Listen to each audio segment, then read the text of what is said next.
Hello, and welcome to History at Bedtime. In the late summer of 480 BCE, at a narrow pass between mountain and sea, a small Greek force stood in the path of the greatest military expedition the Greek world had ever seen. The place was called Thermopylae, the Hot Gates, because warm mineral springs rose from the ground there and steamed against the rocks. In antiquity, the road was far narrower than it is today.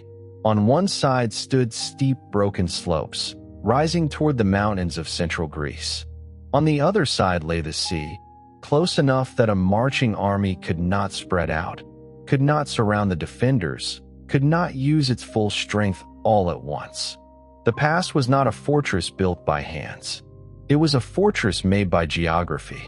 There, under the command of the Spartan king Leonidas, several thousand Greeks waited for Xerxes, king of Persia.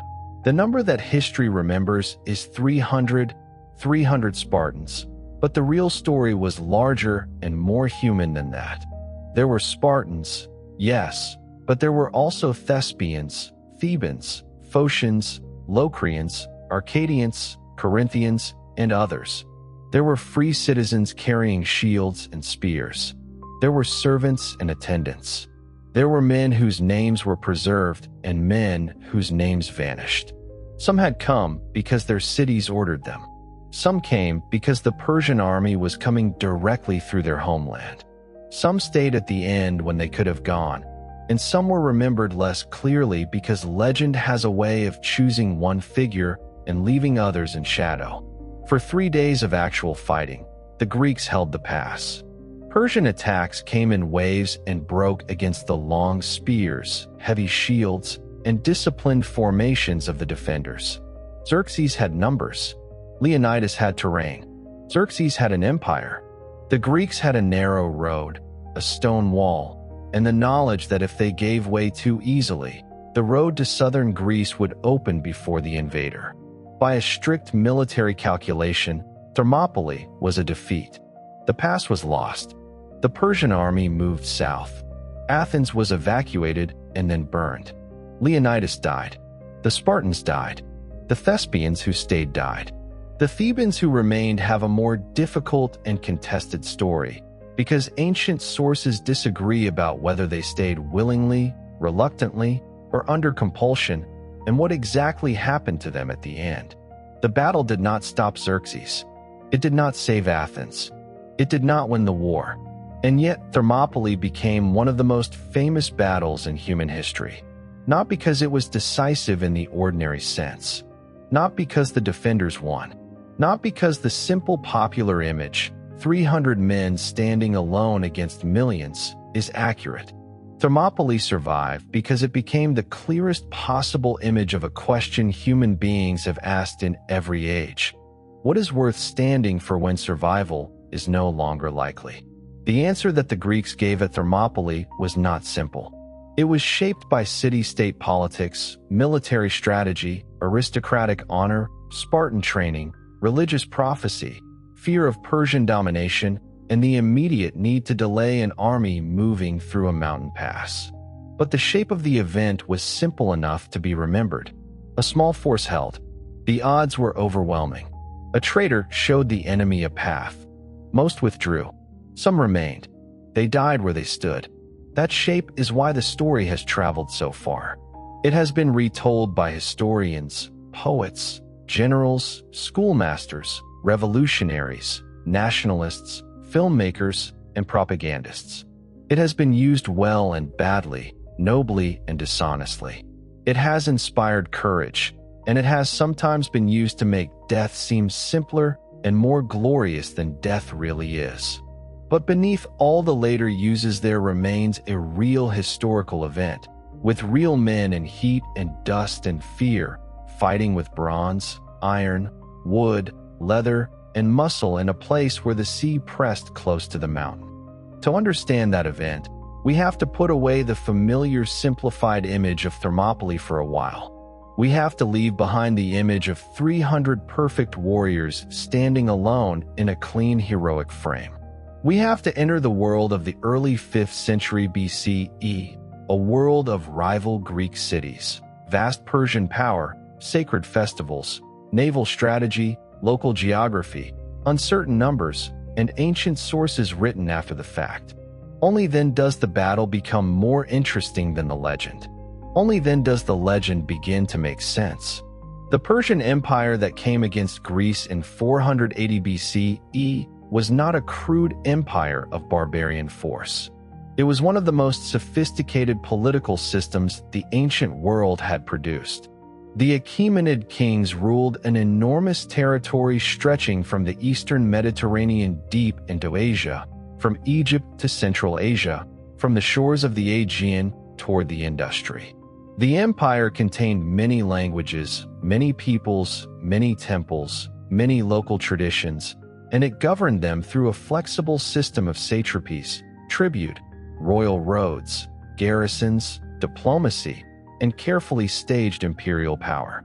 From the Greek point of view, Persia was overwhelming. It was not only larger than any Greek state, it was larger than the entire Greek world many times over. A Greek city might debate whether to send a few hundred or a few thousand hoplites to a campaign. Persia could draw contingents from across continents. Persians, Medes, Egyptians, Phoenicians, Babylonians, Lydians, Bactrians, Indians, and many others, at least as the Greek sources describe the army that Xerxes assembled. Its kings could order bridges over straits, canals through peninsulas, food depots across long invasion routes, and fleets large enough to darken the water with oars and sails. But the Persian Empire was also, in many ways, more tolerant and administratively intelligent than later Greek propaganda liked to admit. It usually allowed local religions to continue. It relied on local elites. It did not generally try to make everyone Persian in language or custom. Its kings presented themselves differently to different subjects, as chosen by Ahura Mazda in Persian royal inscriptions, as legitimate heirs to Babylonian kingship in Babylon, as pharaohs in Egypt. This was not weakness. It was imperial skill. The Greeks, however, experienced Persian power through the lens of city-state freedom. For them, especially for Athenians and Spartans, the difference between their own political life and the Persian court was fundamental. Greek cities argued, voted, competed, formed alliances, betrayed alliances, honored laws, broke laws, and fought each other constantly. Their freedom was often narrow and exclusionary. Women did not participate in politics. Slaves were excluded entirely. In Sparta, the freedom of a small warrior elite rested on the domination of the Helot population, a subject people whose labor made the Spartan military system possible. But to the Greek citizen, even in a deeply unequal society, Persian monarchy could appear as the opposite of political freedom: one king, one will, one empire in which subjects obeyed. The conflict between Persia and the Greek mainland had roots before Thermopylae. The Ionian Revolt, beginning in 499 BCE, had drawn Athens into a rebellion against Persian rule in the Greek cities of Asia Minor. When the revolt failed, Persian attention turned westward. Darius I sent an expedition that ended in defeat at Marathon in 490 BCE, where the Athenians and their Plataean allies won a battle that became central to Athenian memory. Marathon proved that Persian armies could be beaten, but it did not remove the Persian threat. It made a larger second invasion more likely. Xerxes inherited that unfinished project from Darius. The second invasion was not improvised. It was prepared with enormous care. The Persians cut a canal through the Athos Peninsula to avoid the dangerous waters that had wrecked an earlier fleet. They built pontoon bridges across the Hellespont to move the army from Asia into Europe. They arranged supplies along the route through Thrace and Macedonia. They compelled or persuaded northern Greek communities to submit before the army arrived. The invasion was a military operation, but it was also a demonstration. Xerxes was showing the Greek world what imperial power looked like when it moved in full procession. The numbers given by ancient authors are famous and almost certainly impossible. Herodotus, our most important source for the Persian Wars, gives figures in the millions for the combined Persian forces and their support personnel. Modern historians reject those figures because no ancient supply system could have supported such numbers through the routes Xerxes used. Estimates vary widely, but a figure in the low hundreds of thousands for the land army is often treated as plausible, perhaps lower by some scholars, perhaps higher by others. The exact number matters less than the structural fact. The Persian army was enormously larger than anything the Greeks could place in the field at Thermopylae. The Greek world was not naturally unified. Athens and Sparta were rivals. Many cities distrusted both. Some Greek communities, especially in the north and in central Greece, judged that resistance was hopeless and submitted to Persia. Others hesitated, waiting to see which side would appear stronger. The Greek alliance that formed against Xerxes, often called the Hellenic League, was an unusual act of cooperation among people who were usually better at competing with each other than standing together. The question facing the allied Greeks was strategic. They could not meet the Persians in open ground and expect numbers not to matter. They needed narrow spaces. On land, Thermopylae offered such a space. At sea, the straits near Artemisium offered another. The plan was to hold both at once, the land force blocking the pass, the fleet preventing the Persian navy from outflanking the defenders by sea. The land and naval positions depended on each other. Thermopylae was not an isolated heroic gesture. It was part of a combined defensive strategy. The geography of Thermopylae was the reason it mattered. Today the site is difficult to imagine because the coastline has changed. Over centuries, silt deposited by the Spercheios River pushed the shore outward. The sea that once pressed close to the pass is now farther away. The ancient narrowness is not obvious to a modern visitor standing near the monument to Leonidas. But in 480 BCE, the road was constrained by mountain and water. An army advancing south through the pass had to compress itself into a narrow front. Cavalry could not sweep around the flanks. Light infantry could not easily envelop the defenders.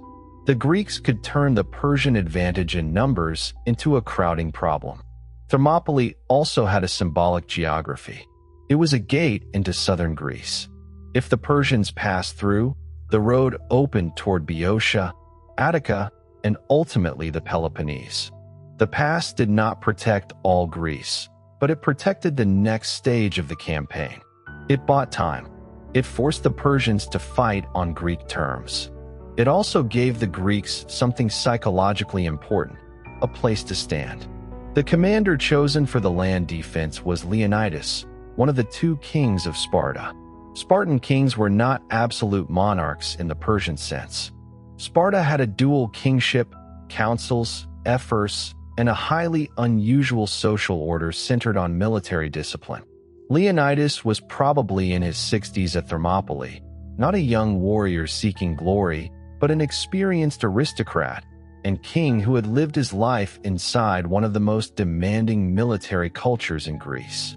The Spartan system has fascinated and disturbed observers for centuries.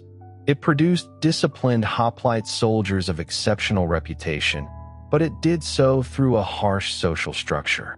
Spartan male citizens were trained from childhood in the agoge, a public system of endurance, obedience, hardship, and military preparation. They ate in common messes. They were taught to value brevity, toughness, loyalty, and the subordination of private comfort to the needs of the city. But this citizen body was small, and it depended on the labor of the Helots, the subjugated population of Laconia and Messenia. Every time Sparta sent its citizens away to war, it had to worry about the people it oppressed at home. This matters for Thermopylae because Sparta did not simply send its full army north. The sacred festival of the Carnea was underway, and Spartan religious law restricted full military mobilization. The Olympic Games were also taking place, a reminder that Greek religious calendars and military calendars did not always align. The force Leonidas led was therefore unusual. 300 selected Spartan citizens, reportedly men who already had living sons, joined by other Greek contingents. The detail about sons, if accurate, suggests that Sparta understood the mission as dangerous from the start. The families of the men chosen would not disappear if they died. The 300 were not alone. This must be said clearly because the memory of Thermopylae has often erased the others. The Thespians, around 700 according to Herodotus, were among the most important of the allies, and they remained to the end. Their city lay in the path of the Persian advance. They had a direct stake in the defense, and their decision to stay when others withdrew deserves to be remembered with the Spartans. The Thebans, around 400 in Herodotus, are more complicated. Thebes was divided in its politics and later associated with Medizing, siding with Persia. Herodotus presents the Thebans at Thermopylae in a negative light, suggesting they were held by Leonidas and later surrendered. Other interpretations are possible, and the later reputation of Thebes may have shaped how their role was recorded. The sources do not let us pretend certainty where the record is politically charged. There were also Phocians guarding the mountain path, Locrians from the region near the pass, and contingents from the Peloponnese. Many of these men would not become legendary. Their cities would not be printed on posters or remembered in schoolbook shorthand. But for the first 2 days of combat, Thermopylae was not 300 men holding the pass. It was a coalition force using terrain, armor, discipline, and rotation to resist a much larger army. The Greek hoplite was built for exactly this kind of fight. He carried a large round shield, the aspis, heavy enough to require strength and training. He fought with a long spear and wore armor that varied by wealth and period but could include helmet, breastplate, greaves, and other protections. He did not fight as an isolated swordsman. He fought in formation. The phalanx was a collective weapon, a wall of shields and spear points, each man depending on the men beside him. Courage in this system was not wild individual aggression. It was the ability to stay in line when instinct told the body to step back. In open country, the phalanx had vulnerabilities. It could be outflanked. It could struggle on broken ground. It was not a flexible formation compared with lighter troops or cavalry. But in a narrow pass, where the enemy had to come straight on, it was terrifyingly efficient. Persian infantry, often more lightly equipped, could not easily break through the heavy shields and long spears of the Greeks when forced into a frontal press. Persian archery, one of the strengths of the army, could wound and harass but could not by itself clear the pass if armored men held behind shields. The Persians were not cowards, and it is important not to repeat the old Greek propaganda that imagined them simply as slaves driven by whips against free men. The Persian army included experienced and brave soldiers from many regions of the empire. The Immortals, the royal guard, were elite troops. Persian commanders were capable. Persian logistics were impressive. Persia did not build an empire by being militarily incompetent. The problem at Thermopylae was not Persian weakness in general. It was the specific mismatch between their numbers and the terrain, between the breadth of their army and the narrowness of the road. Herodotus tells us that Xerxes waited for several days before attacking, expecting the Greeks to withdraw once they fully understood the scale of his army. Whether the delay happened exactly as described or whether it reflects later narrative shaping, it makes military sense. Xerxes had no need to rush if fear would do the work. When a small force stands in the path of a huge one, often the huge one only has to wait for the smaller to become reasonable. But the Greeks did not withdraw.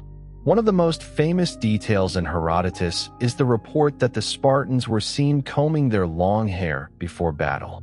To Xerxes, this seemed absurd. To Demaratus, the exiled Spartan king at the Persian court, it meant the opposite. Spartans, he explained, prepared their hair when they were about to risk their lives. The scene may be partly literary. It is almost too perfect, but it reveals a truth about Spartan self-presentation. To prepare the body before battle was to impose order on fear. It was to show the enemy, and oneself, that death had been considered and accepted. On the first day of the attack, Xerxes sent troops against the pass and expected the Greek line to break. It did not. The Persians suffered heavily in the cramped ground. The Greeks used the narrowness expertly. Herodotus describes the Spartans at one point pretending to retreat and then turning suddenly on their pursuers, a tactic that would have required discipline of a very high order. A false retreat is dangerous. If it becomes real, the line collapses. If the turn is mistimed, the enemy pours through. But if executed properly, it draws attackers out of order and punishes them when they think the defenders are giving way. The first day failed. The second day did not go better for Xerxes. Even the immortals could not force the pass. The Persian king, according to Herodotus, rose from his throne several times in anxiety as he watched the fighting.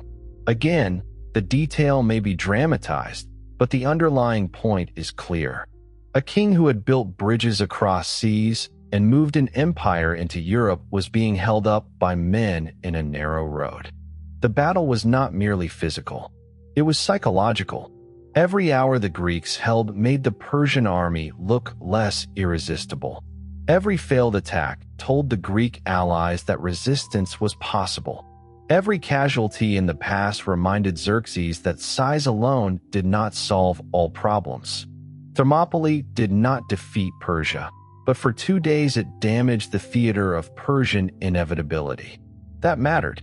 The direct assault failed because the pass worked, so the Persians needed a way around it. That way was provided by Ephialtes, a local man from Malice whose name became synonymous with betrayal in Greek memory. He showed the Persians the Anapaea path, a mountain route that led behind the Greek position. The existence of the path was known to locals and known to the Greeks. The Phocians had been assigned to guard it. The problem was not ignorance. The problem was that guarding a mountain path in darkness against elite troops was difficult, and the Persian opportunity came through local knowledge. Ephialtes is often treated as a simple villain, and in Greek memory, he was one. But his existence also reminds us that the Greek world was not united in some pure national feeling. Many Greeks submitted to Persia. Some cooperated. Some calculated survival.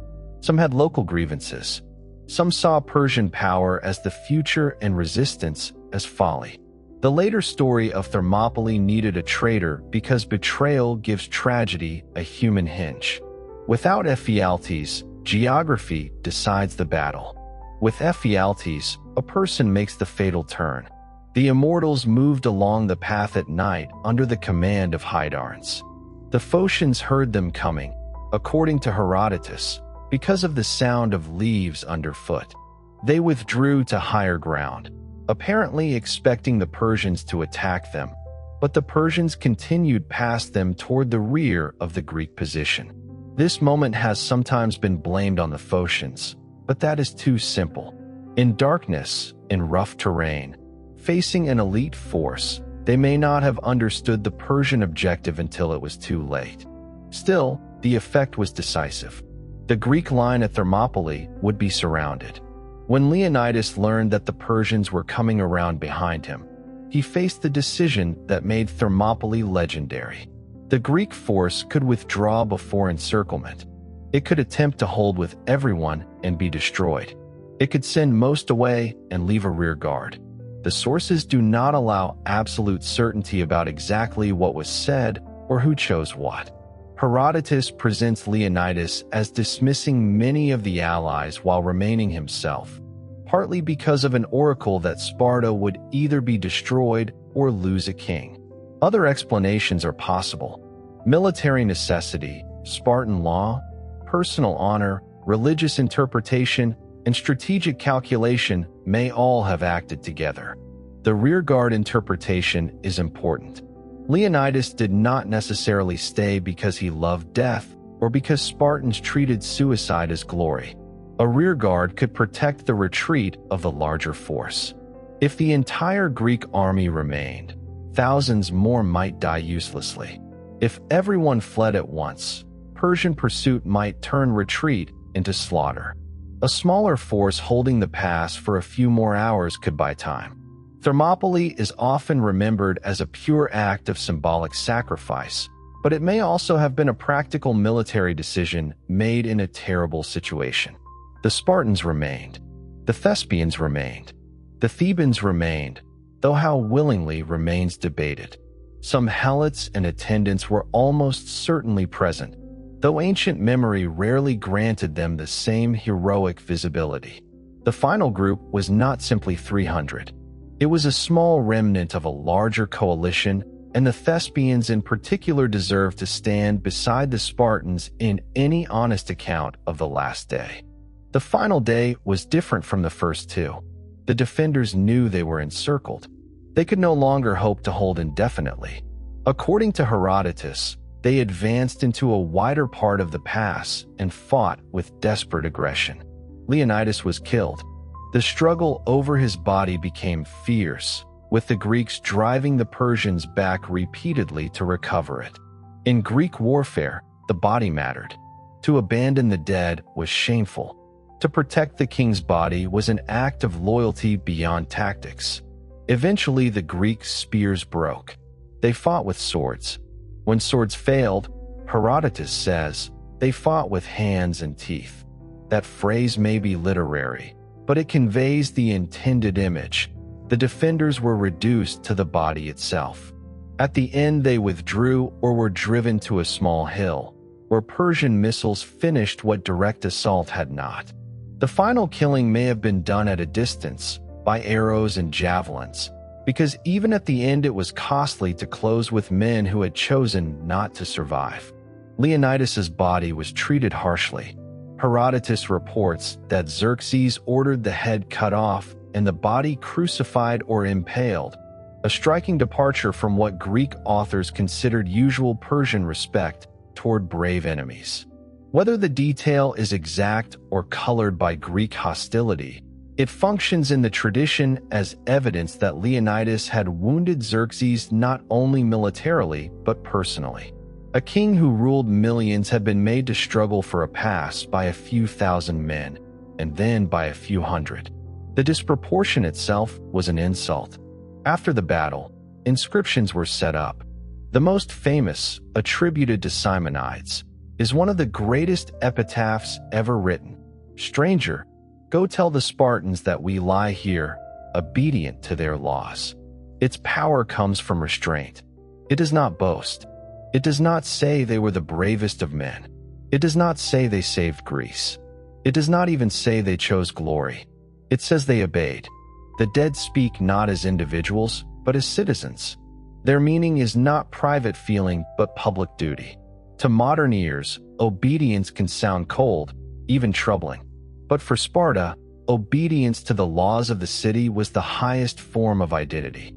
The epitaph is Spartan in the deepest sense: brief, severe, communal, stripped of ornament. This sequence matters. Thermopylae did not win the war.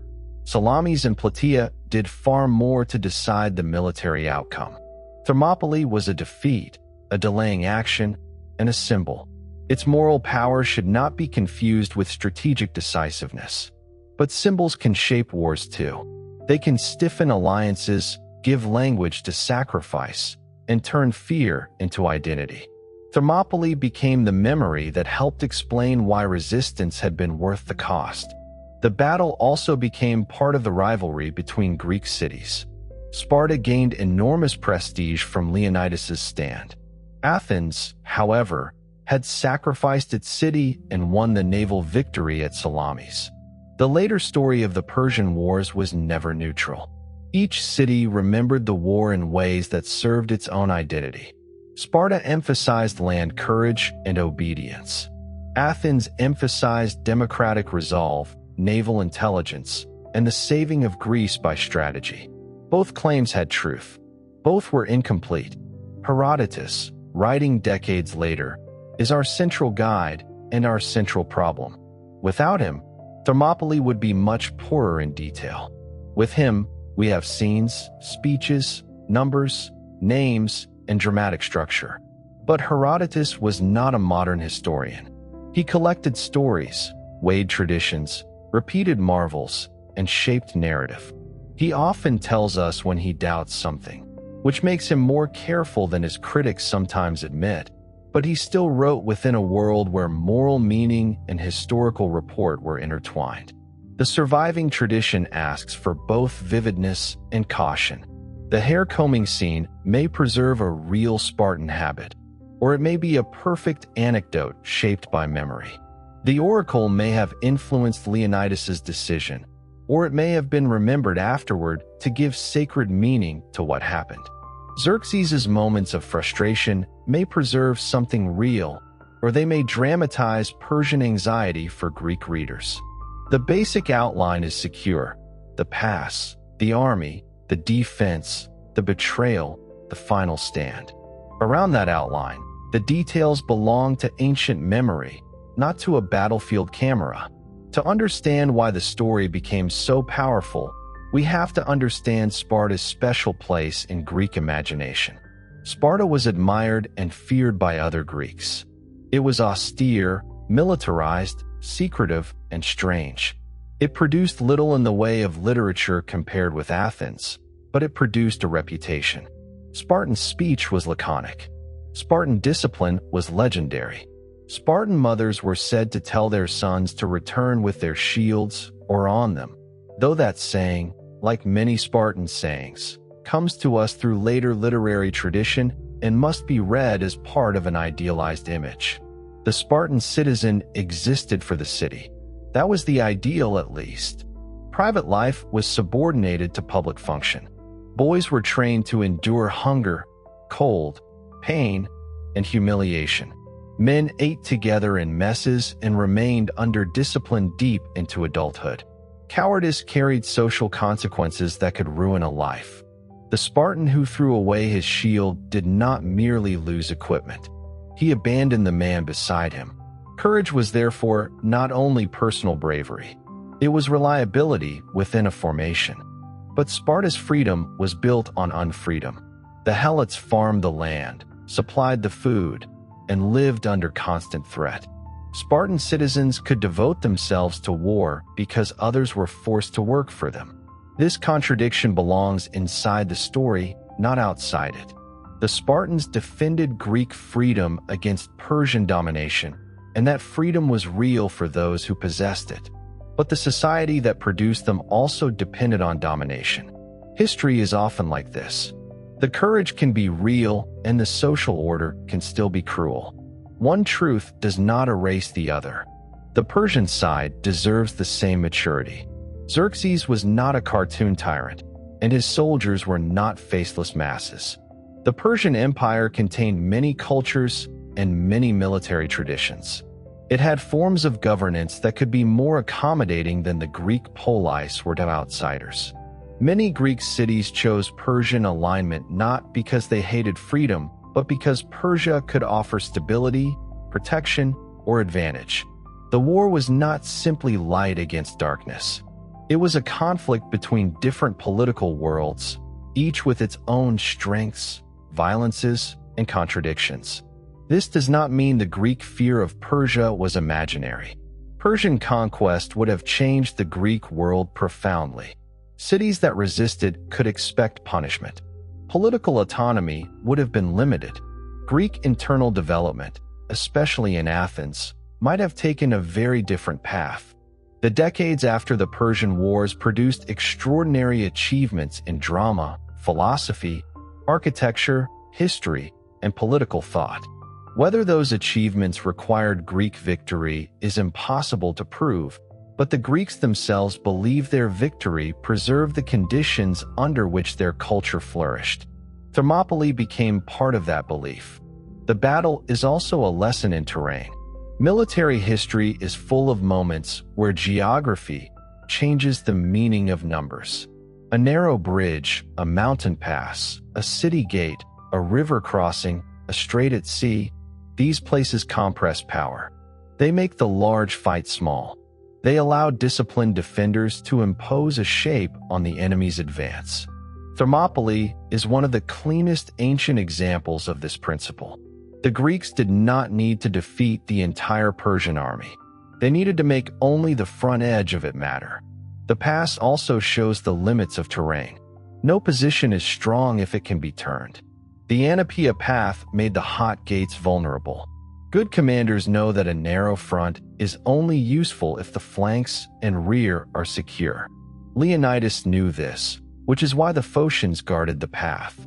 But knowing a vulnerability exists is not the same as being able to eliminate it. The Persians had local help, elite troops, and time. Once they moved behind the Greek position, the military meaning of the pass changed. What had been a defensive advantage became a trap. Thermopylae also shows how battles become simplified in memory. The 300 are easy to remember. 7,000 are harder. The Thespians complicate Spartan-centered memory. The Thebans complicate the moral memory. The Helots complicate the freedom myth. The bravery of Persian soldiers complicates the barbarian myth. The fact that Salamis and Plataea mattered more complicates the military memory. But simplification is not always false. It is how memory compresses. The purpose of honest memory is not to destroy the symbol, but to restore the depth beneath it. The Thespians deserve a special pause. Their city, unlike Sparta, did not have the same later machinery of legend. Yet the Thespians who stayed with Leonidas did so when they had no realistic hope of survival. Their commander, Demophilus, is not a household name. His men did not become the central icon of Western last stand mythology. But if the core meaning of Thermopylae is commitment in the face of death, then the Thespians belong at the center of that meaning. They were not professional Spartans raised from childhood in the Agoge. They were citizens of a small Boeotian city, facing the destruction of their homeland, who remained at the pass. Their choice may be one of the most moving parts of the story precisely because it is less mythologized. The Thebans require caution. Herodotus disliked Thebes, and Thebes's later Persian alignment colored Greek memory. He says Leonidas kept the Thebans as hostages and that they eventually surrendered, stretching out their hands to the Persians and claiming they had supported Persia all along. Persian branding of them is reported, but other traditions and modern interpretations question how much of this is hostile post-war memory. Thebes was politically divided. Some Thebans may have fought. Some may have wished to surrender. Some may have been trapped by decisions made above them. They should not be turned too easily into villains. Ambiguity is not weakness. It is honesty. Leonidas himself is difficult to recover as a person. We know the act far better than the inner life. He was a king, an older man, selected to lead a limited force. Later tradition made him the face of defiant courage. But he was also a political actor inside Sparta's cautious system. Sparta was not reckless. It was often conservative in war, slow to move, careful with its citizen body because that citizen body was small. Leonidas's decision at Thermopylae therefore has even greater weight. He spent Spartan lives, including his own, in a way that created enduring political and moral capital for Sparta. The oracle story, whether historical or shaped afterward, matters because ancient people took oracles seriously. The Delphic oracle was not a decorative superstition on the edge of politics. It was a major institution in Greek decision-making. If Spartans believed that either their city or one of their kings must fall, Leonidas's death could be understood as a substitution. The king dies, so the city lives. That idea has deep ritual power. It turns the battlefield into a place of offering. Modern historians may doubt the exact oracle, but ancient memory made it part of the meaning. The famous phrase Molenlabe, come and take them, also belongs to the Thermopylae tradition. When Xerxes supposedly demanded that the Greeks lay down their arms, Leonidas replied with those words. Like many laconic sayings, It is difficult to prove in the exact form we know it, but it fits the Spartan style so perfectly that it became inseparable from the story. Its power is not complexity. It is compression. A demand is answered with a challenge. The whole battle is folded into 3 words.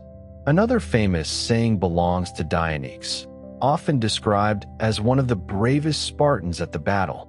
Told that Persian arrows would be so numerous they would block out the sun, he supposedly replied that this was good news, because then the Greeks would fight in the shade.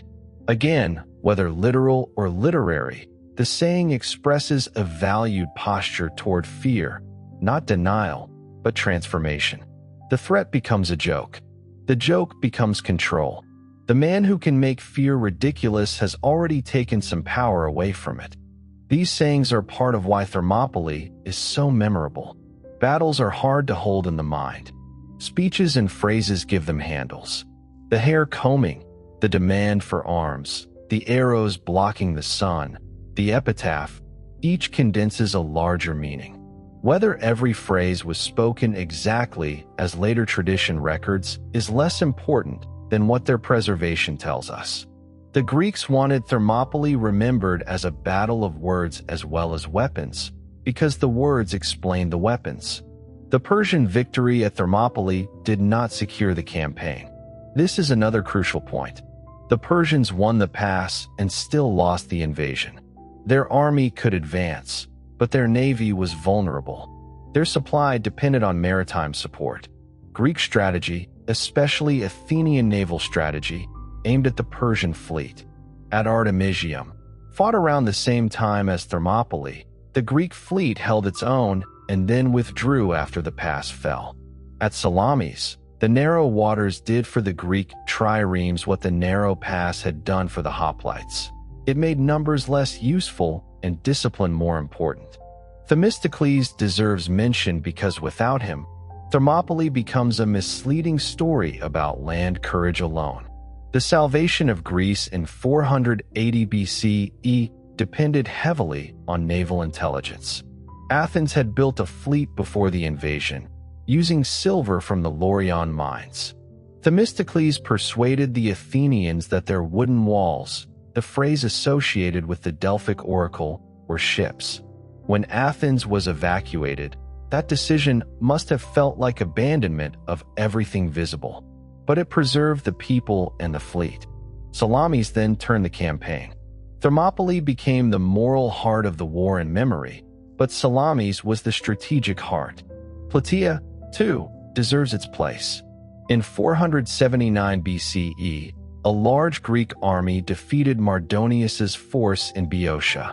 This was the land victory that ended the Persian invasion. Spartans played a leading role there as well, under Pausanias, the regent for Leonidas's young son. If Thermopylae showed how Greeks could die, Plataea showed how they could win. The two battles belong together. A culture needs stories of sacrifice, but it also needs outcomes. The dead at Thermopylae did not save Greece alone. They became part of a chain of resistance that required other men, other cities, other strategies, and other victories. After the war, Thermopylae grew in memory. Leonidas's bones were eventually returned to Sparta, and hero cult developed around him. The names of the 300 were reportedly recorded. The site itself became a place of remembrance. The stone lion set up for Leonidas, and the Simonidian epitaph shaped how visitors understood the ground. In ancient Greece, memory was active.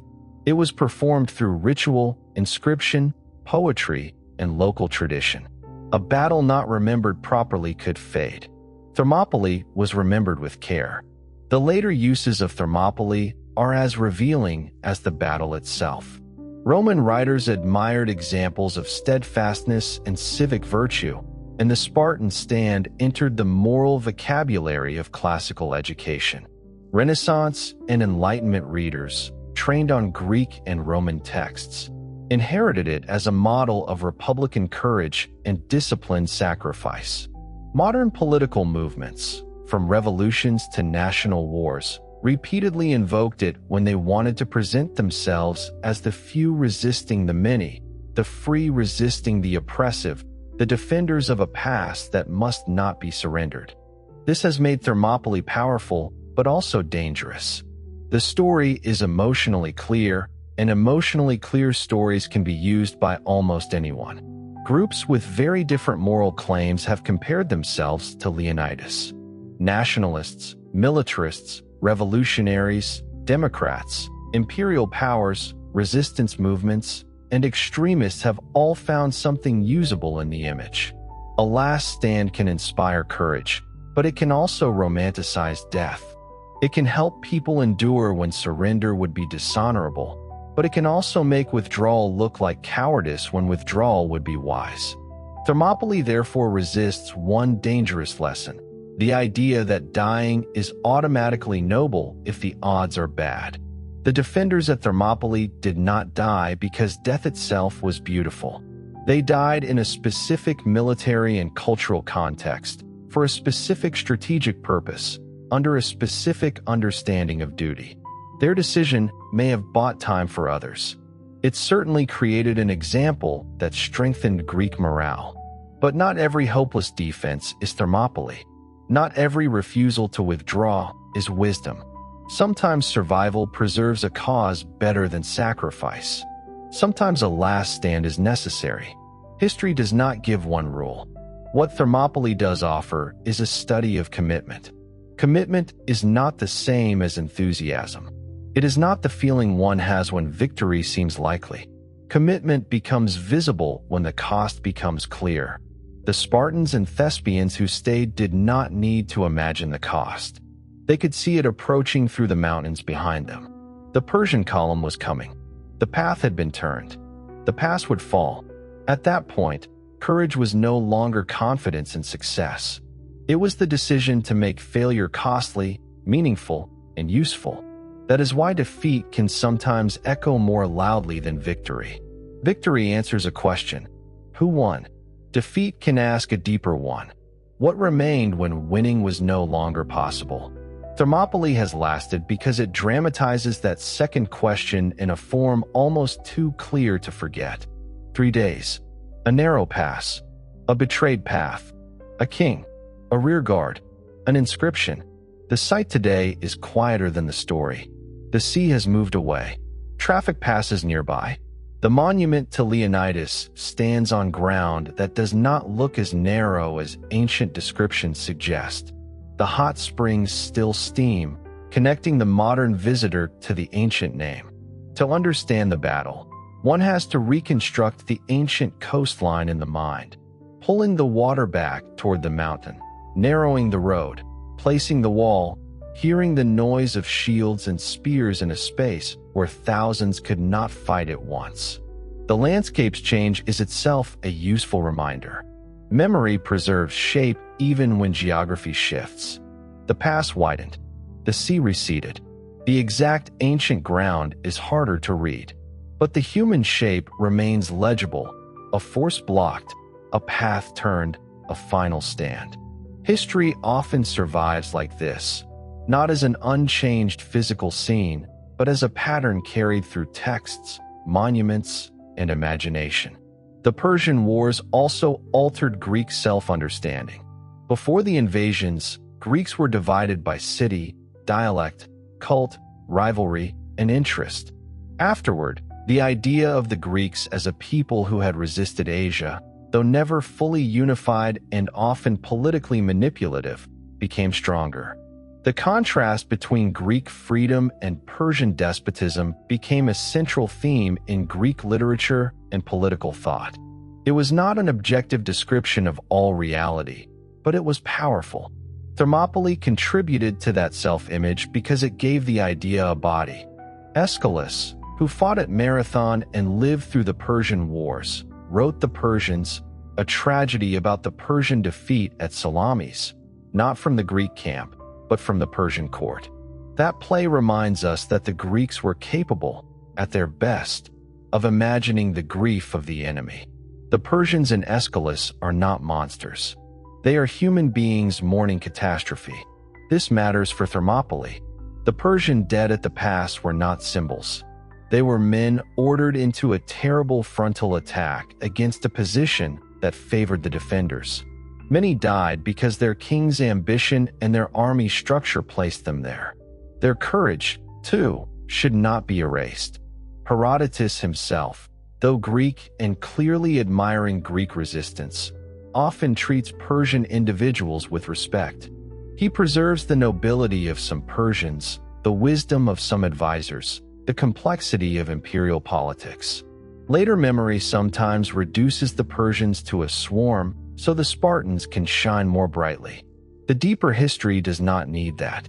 Leonidas is more impressive, not less, when Xerxes' army is understood as formidable, organized, and brave. A victory over incompetence is small. A stand against a great empire is large. The story of Thermopylae also belongs to the history of bodies. Ancient battle was intimate and exhausting. Men fought close enough to smell sweat, blood, leather, dust, fear, and breath. Bronze helmets distorted hearing. Shields grew heavy. Spear shafts broke. The press of men in a narrow pass could crush as much as cut. The heat of a Greek late summer made armor punishing. Water, rest, and rotation mattered. The heroic frame often freezes the defenders in perfect poses, but real fighting was repetitive, chaotic, and physically brutal. Holding for hours required not only courage but stamina. This physical reality makes the Greek rotation system important. Herodotus indicates that the contingents took turns in the front line. This was not just fairness. It was survival. A fresh line could hold better than exhausted men. The narrow pass allowed rotation behind the fighting front. The Persian attackers, forced into repeated assaults, suffered from the same compression that made their numbers less useful. Thermopylae was therefore not simply one dramatic clash. It was a sequence of pushes, withdrawals, replacements, impacts, screams, orders, and pauses. The legend condenses 3 days into a single image, but the men experienced it as time, slow, hot, painful time. Spartan training helped with this, but it did not make Spartans superhuman. They got tired. They bled. They feared. The point of training was not to remove fear, but to create habits stronger than fear. The formation held because men had practiced holding. The line did not dissolve because each man knew the shame and danger of stepping out. Heroism in a phalanx is collective. The man who stands is brave partly because the man beside him is standing too. There is also a religious dimension that modern memory often underplays. The Greeks did not fight in a secular world. Omens, sacrifices, festivals, oracles, and divine favor mattered. The timing of the campaign intersected with sacred calendars. Leonidas's decision was remembered through an oracle. The dead were honored through epigram and cult. The Persians, too, moved within a religious world of royal legitimacy and divine order. Ancient war was never merely political. It was woven through with signs. The Olympic Games and the Carnea often appear in explanations for why Sparta sent only a small force. This can sound strange to modern ears, as if religious ritual were an excuse for negligence. But Greek religion was not something separate from civic life. It was civic life in sacred form.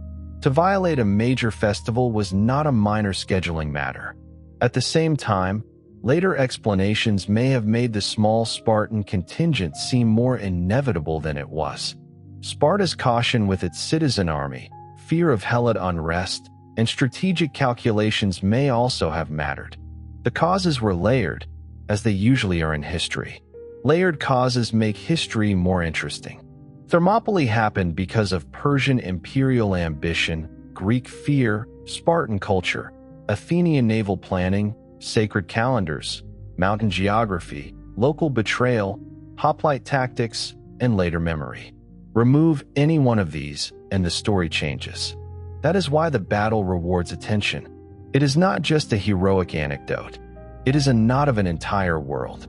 The battle's modern fame was renewed by art and cinema. Jacques-Louis David painted Leonidas at Thermopylae in the early 19th century, turning the Spartan king into a neoclassical image of masculine resolve. Modern films made the 300 into visual spectacle, sometimes powerful, sometimes deeply inaccurate. These images matter because for many people the image comes before the history. The danger is that stylization can turn the Persians into monsters, the Spartans into fantasy warriors, and the battle into a simple morality play. The opportunity is that the image can bring people back to the real event, which is more complicated and more moving. The real Thermopylae does not need exaggeration. It does not need millions of Persians.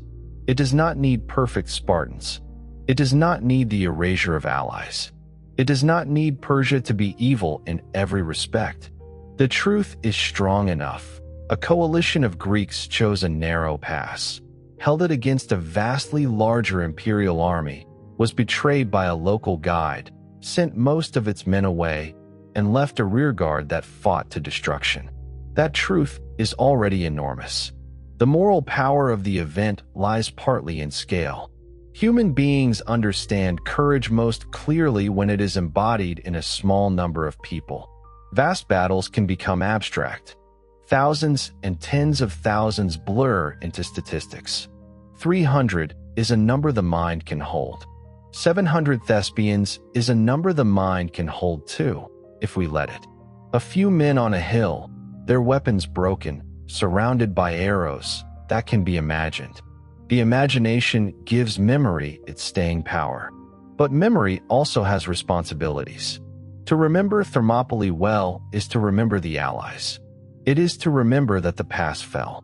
It is to remember that the Persian wars were won by a combination of sacrifice, strategy, naval skill, and later land victory. It is to remember that the freedom defended by the Greeks was real but partial. It is to remember that Persian soldiers were human.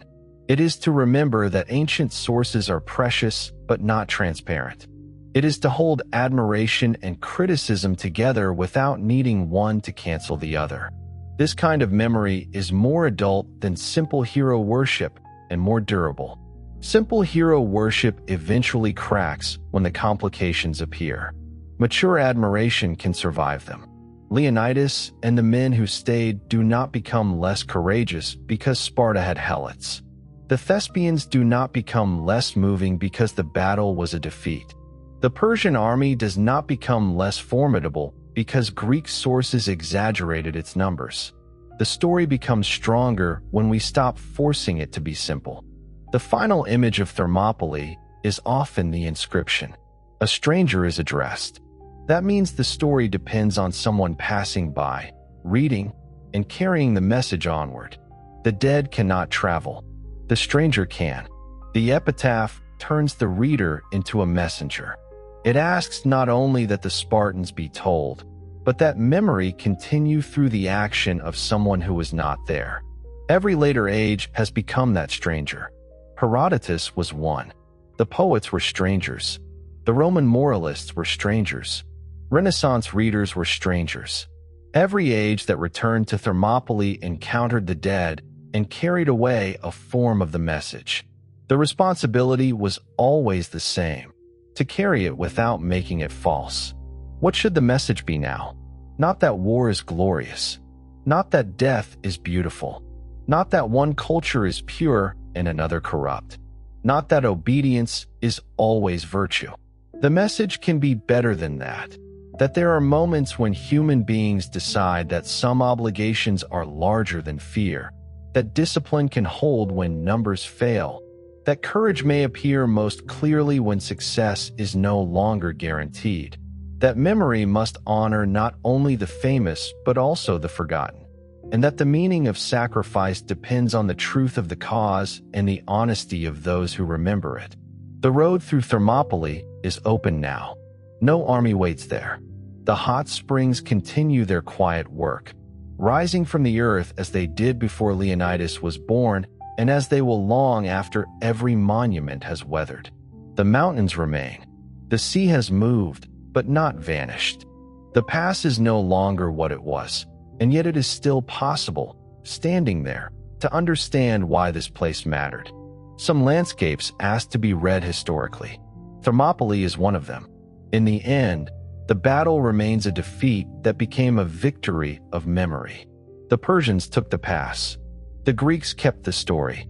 And sometimes, in history, the story becomes a kind of second battlefield, fought over by generations who need the past to tell them what courage looks like. The best answer is not the simplest one. Courage at Thermopylae looked like a Spartan king staying with his men. It looked like Thespians refusing to leave. It may have looked like unnamed helots sharing the danger without sharing the glory. It looked like Greek allies holding a line for 2 days before the final encirclement.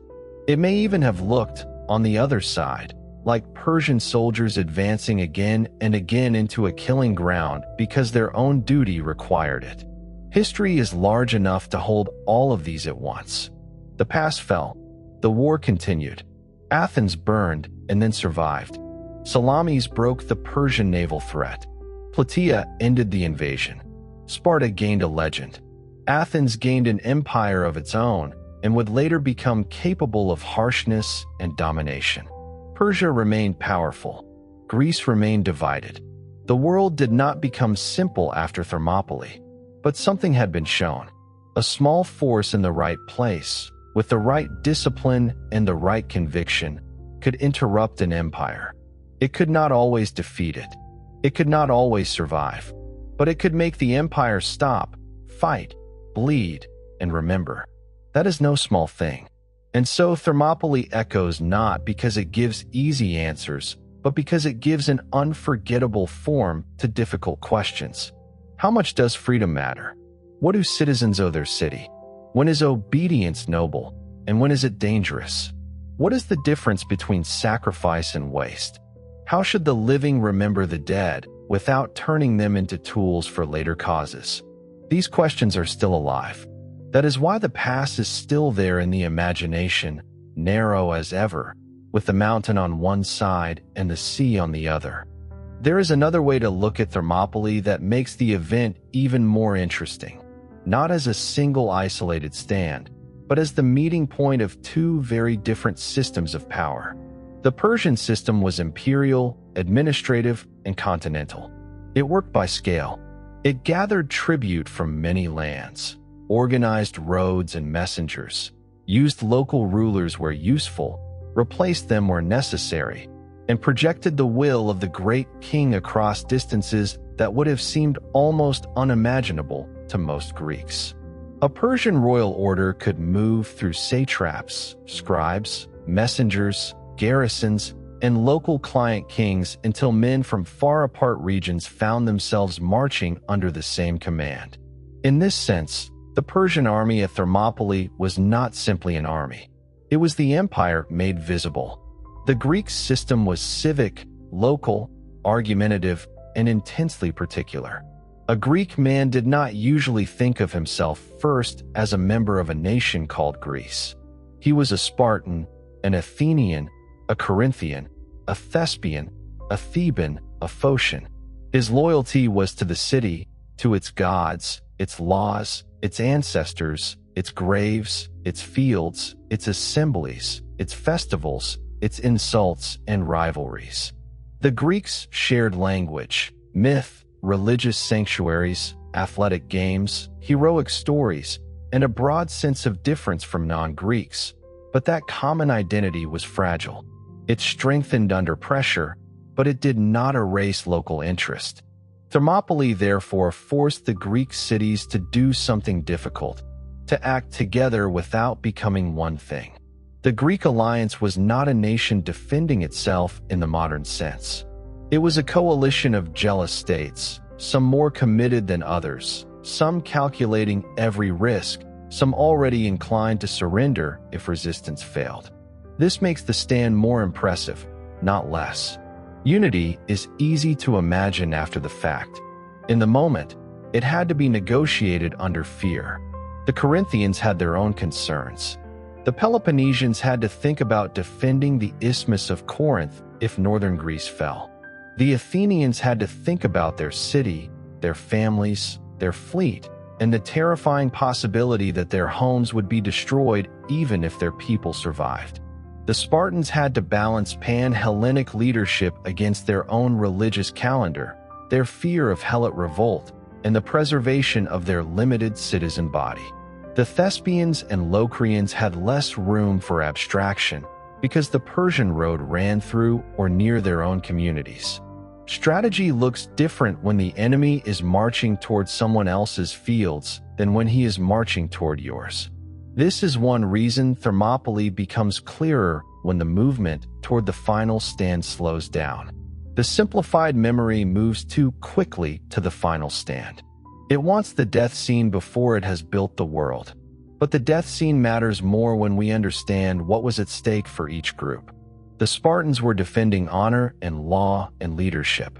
The Thespians were defending their homes. The Athenians, though not at the pass in large numbers, were trusting that this line would buy time for their evacuation and naval plan. The Persians were defending the credibility of imperial command. Every side brought more than weapons. The Persian preparations themselves deserve attention because they show why the Greeks were frightened. Xerxes' bridging of the Hellespont was an act of engineering and symbolism. To cross from Asia into Europe with an army required solving a practical problem, but it also announced that the boundary between continents was not a limit to the king's authority. Herodotus famously tells the story of the sea being punished when the first bridge was destroyed by a storm, a detail that Greek readers would have taken as evidence of Xerxes' arrogance. Whether or not the story happened exactly as told, it reveals how the Greeks interpreted Persian kingship, so absolute that it seemed to imagine nature itself could be commanded. The canal at Athos carried similar meaning.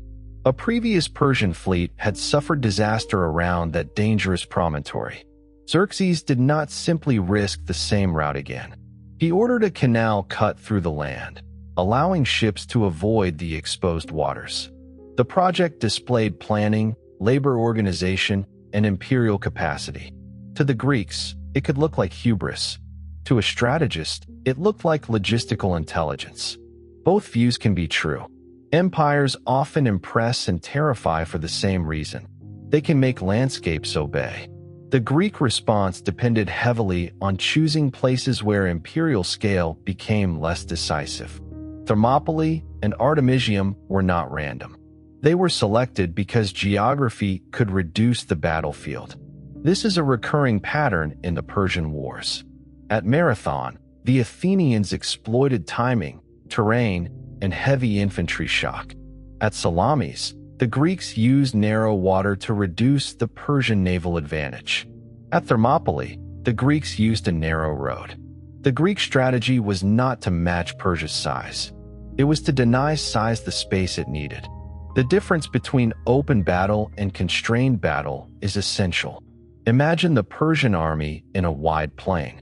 Cavalry can move. Archers can mass. Infantry can overlap and envelop. Commanders can send units around the sides, threaten supply, stretch the defender's line, and turn strength into pressure from many directions.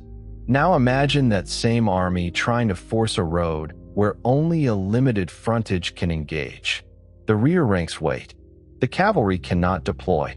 The archers shoot into a compressed and shielded target. The army size becomes depth rather than width. Depth matters, but it is not the same as the ability to surround.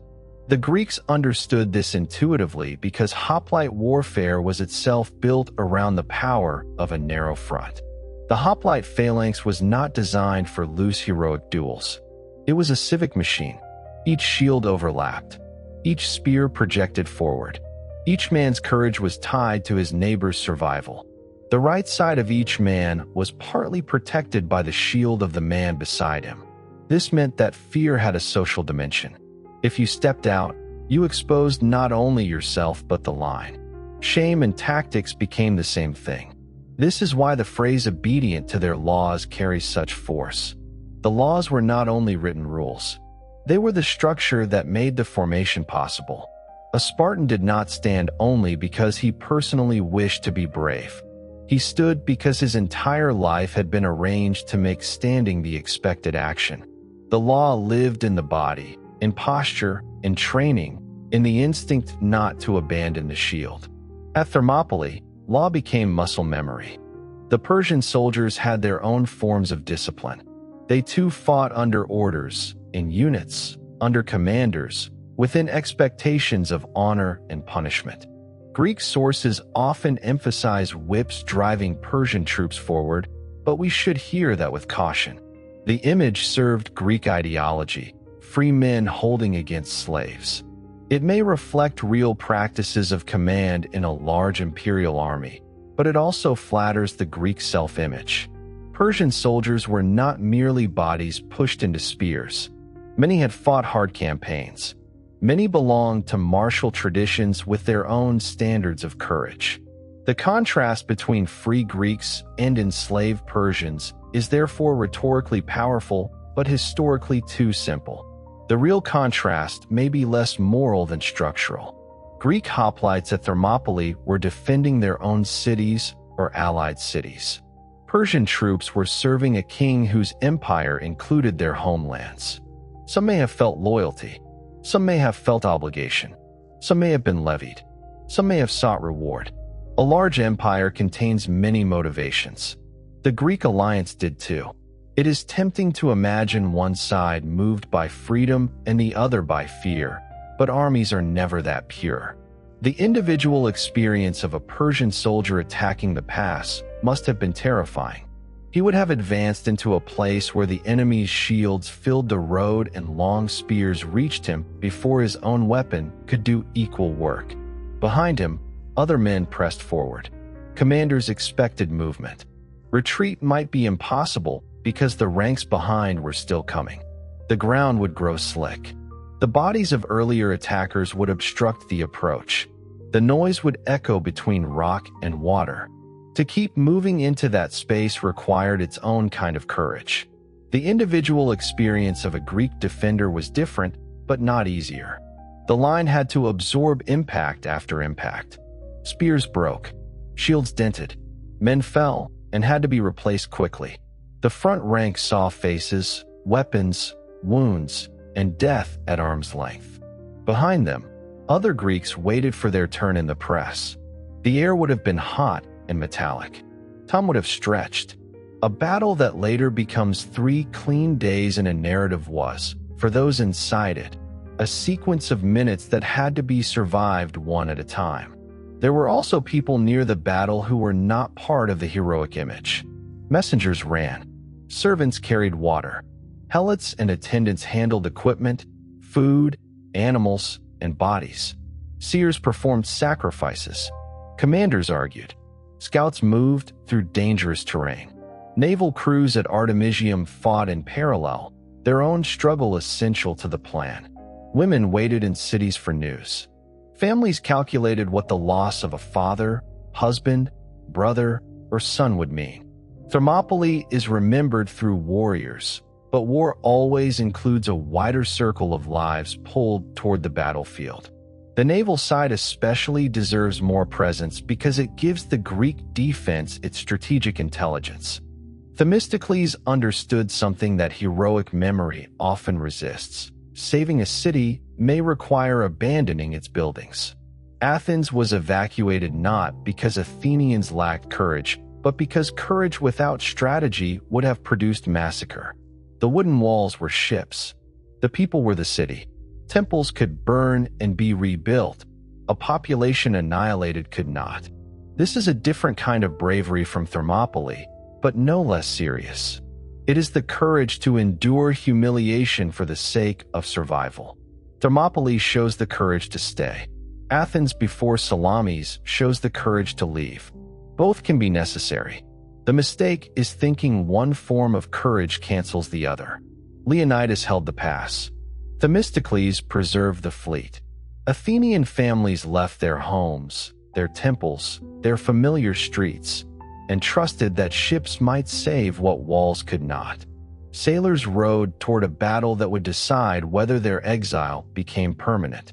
In the same campaign, Greece needed the courage of the shield wall and the courage of evacuation. The Persian side also faced strategic pressure. Xerxes could not keep a vast army in Greece indefinitely without secure supply. The fleet was not an accessory. It was the logistical lifeline. This is why salamis mattered so much. A land army of great size consumes food at frightening speed. It needs grain, water, fodder for animals, lines of communication, and political submission along the route. Every delay matters. Thermopylae cost time and men. Salamis threatened the system that allowed the invasion to continue. Plataea then broke the remaining land effort. Seen in this wider frame, Thermopylae keeps its force without becoming a childish legend. It was not the battle that saved Greece by itself. It was one crucial scene in a campaign where survival required several kinds of courage. The courage to hold a pass, the courage to abandon a city, the courage to row into a narrow strait, the courage to return the next year and fight again on land. Thermopylae gave the war its moral image. Salamis and Plataea gave it its military outcome. Together, they turned panic into memory. The question of numbers is another place where maturity matters. Herodotus's millions are not credible, but rejecting them should not lead us to make the Persian army small. Even conservative modern estimates usually leave Xerxes with a very large force by Greek standards. Ancient observers experienced it as enormous, and that experience is historically meaningful even if the arithmetic is wrong. The terror came not only from exact numbers, but from visible scale. Contingents from many lands, ships along the coast, supply columns, cavalry, servants, animals, banners, commanders, languages, and the knowledge that this entire moving world obeyed one king. The Greek force, by contrast, was visibly small. Its power was concentrated in formation and terrain, not spectacle. This visual contrast explains much of the later memory. The human mind loves asymmetry. A vast army against a narrow pass is memorable because it looks like a moral diagram. Many against few, empire against city, command against law, movement against stillness. Historical reality is more complicated, but the visual grammar is irresistible. There is a reason artists return to the scene before the final battle rather than the wider campaign map. A map shows strategy. A pass shows choice. The night before the final day offers the drama of knowledge. They know they are surrounded, and dawn is coming. This is the emotional center. It is where military history becomes existential history. What did the men who stayed say to each other? We do not know. Ancient sources give speeches because ancient historical writing often used speeches to express meaning. Real men in that night may have spoken little. Some may have slept. Some may have prayed. Some may have checked weapons. Some may have thought of sons. Some may have regretted staying. Some may have felt pride. Some may have felt only exhaustion. The power of the scene lies partly in what cannot be recovered. Silence is more honest than invented certainty. The ancient sources preserve sayings, inscriptions, movements, and actions, but not the private mind. Leonidas's face at dawn is lost. Demophilus of Thespiae is almost lost entirely. The Thebans are trapped in hostile tradition. The Helots are mostly invisible. The Persian soldiers are massed in Greek narrative, but rarely individualized.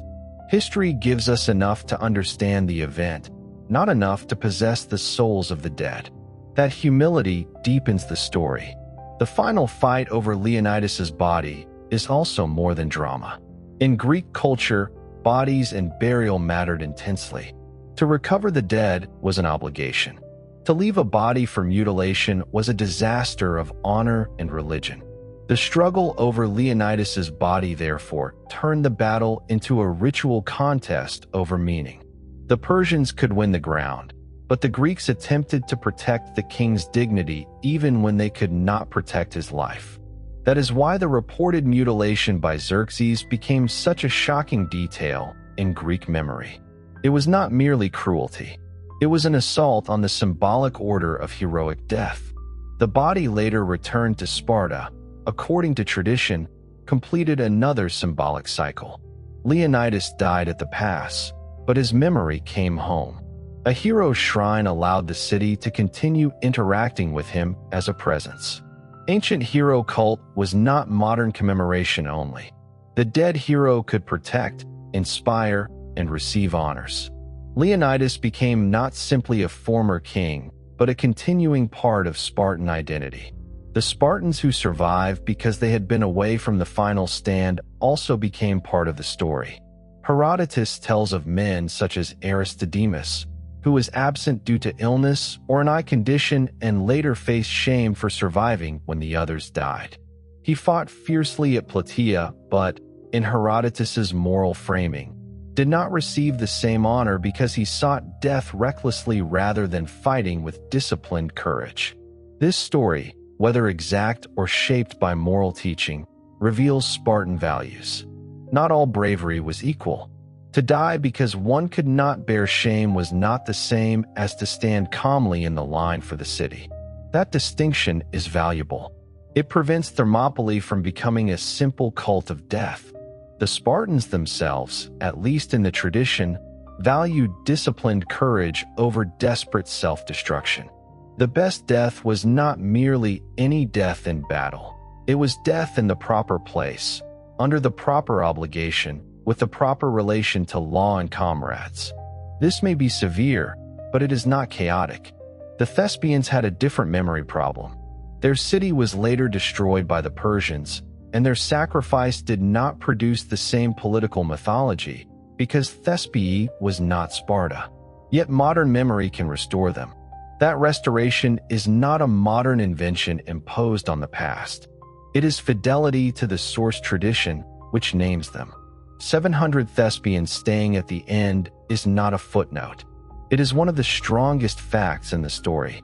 If anything, remembering them makes the final stand more powerful because it shows that Thermopylae was not only the product of Spartan conditioning. Others also chose to remain. There were probably helots present with the Spartans, and their role is even harder to see. Some modern accounts emphasize that Spartan hoplites were accompanied by helot attendants. If helots died at Thermopylae, their deaths did not become central to the heroic tradition. This absence is telling. Ancient memory reflects power. Those who control commemoration decide whose names matter. The glory of Thermopylae may have rested partly on people whose lives were not honored equally by the society they served. This opens a deeper theme. Every civilization chooses what it remembers because every civilization is also choosing what it can bear to see. Sparta remembered the citizen warrior. It had less interest in remembering the enslaved labor that made the citizen warrior possible. Later admirers remembered the last stand. They often forgot the helots. The courage remains real, and the social blindness becomes part of the story.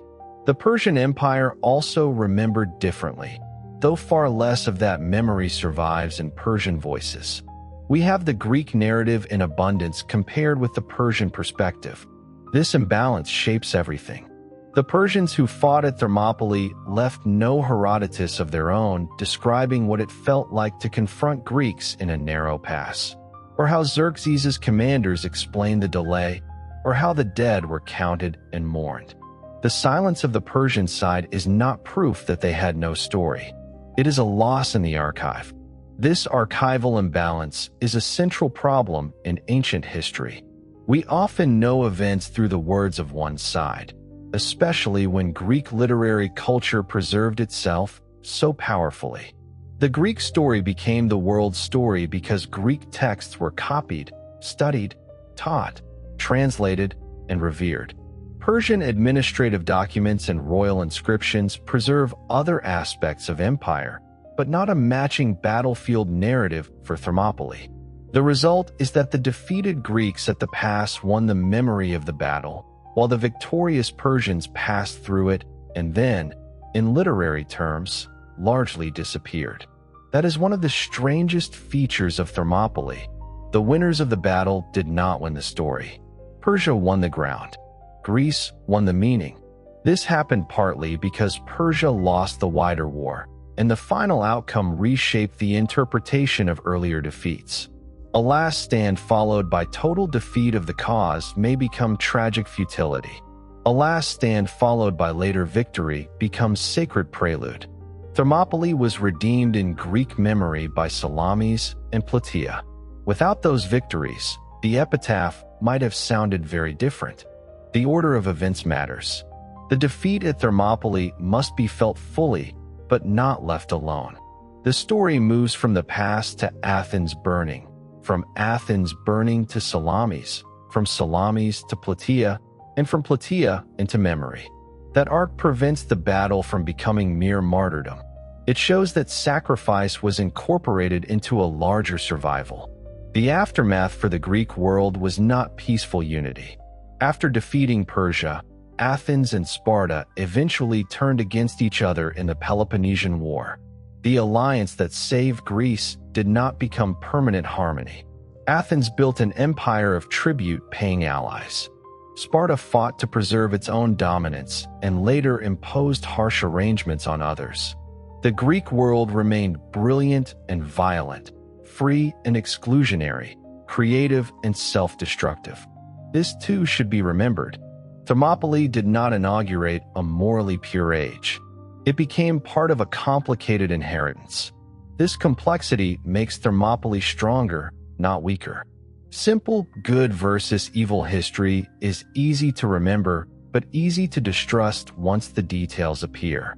The real story has atmosphere and intelligence at the same time. The cinematic power of the past, and the adult recognition that every symbol has shadows. The legend does not need to be ruined. It needs to be made strong enough to carry the truth. The rhythm of the story moves like the past itself. Narrow, then wide, then narrow again. It begins with the final image.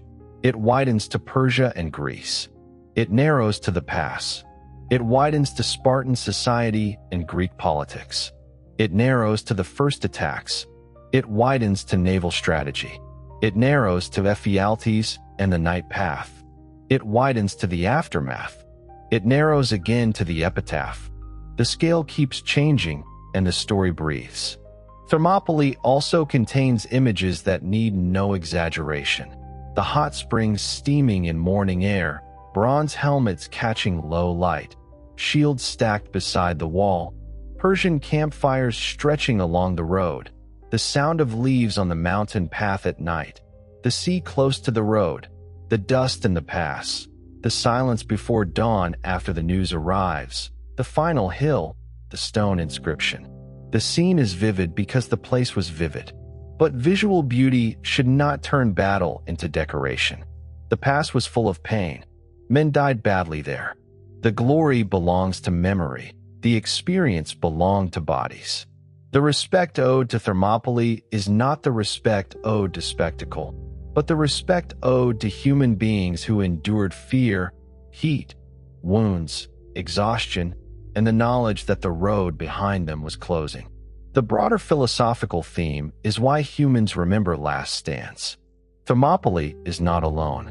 Later cultures have remembered Masada, the Alamo, Cameron, Rorke's Drift, Sarigari, and many others, each with its own politics and controversies. Last stands are powerful because they reduce history to a choice under pressure. They also allow communities to transform defeat into identity. A defeated community can say, "We may have lost, but look how we stood." That transformation can heal, inspire, or manipulate. Thermopylae is one of the earliest and most influential examples of this pattern. The inscription's address to the stranger creates an unusual intimacy. The dead cannot travel, so the passerby must travel for them. The stone does not ask for tears. It asks for speech. It asks that someone carry the message onward, tell the Spartans. Every later generation that repeats the line becomes part of that chain of memory. There is another human element, the men chosen because they had sons. If true, that detail turns the 300 into a bridge between death and continuity. They could die because their houses would not end. Their sons would inherit not only property, but expectation. This is harsh, but it is emotionally powerful. Sparta was thinking not only about the battle, but about the continuation of lines, names, and obligations. The men were expendable only in the sense that the future had been secured through them. That is a cold kind of tenderness, and very Spartan. The families left behind are almost invisible in the battle narrative, but they mattered. A Spartan woman whose husband died at Thermopylae would have entered a public memory that honored him, but she also lived the private absence. A Thespian family may have lost not just one man, but a large part of its city's fighting population. Thermopylae also shows how ancient states used shame. Sparta's culture made cowardice socially unbearable.